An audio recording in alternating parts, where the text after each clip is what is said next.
I'm William Lofton, President of Houston County Farm Bureau, and this is our Young Farmer of the Year, Ben Redman.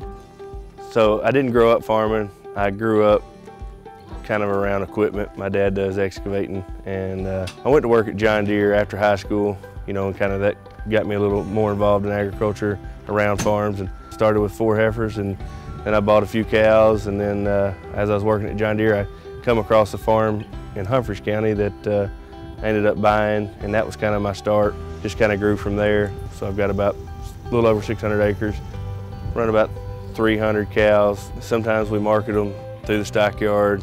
We've sent some out to the feed yard and retained ownership and fed cattle. Sometimes we sell lot loads, so it just really depends. But cropping about 900 acres this year, and then we've added the hog barns with Tosh, and so that gives us 7,500 pigs. We get the pigs normally at 21 days old. They'll be 10 to 15 pounds, and then we raise them to tops, which will be like 285 pounds. And it takes about 120 days, then it takes about 3 or 4 weeks to ship them all out.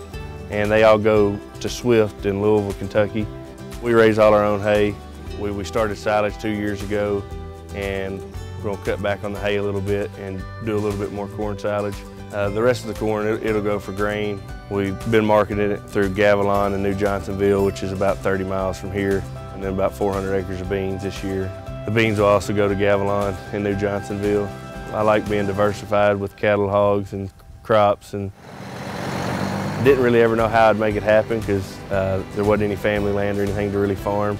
But I knew that's what I wanted to do. I knew I wanted to buy land and start rather than grow a farming operation. My little girl, she really loves, every evening when, the first thing she wants to do is get on the gator and go check the cows, and that really makes it worth it. I definitely wouldn't trade it for anything.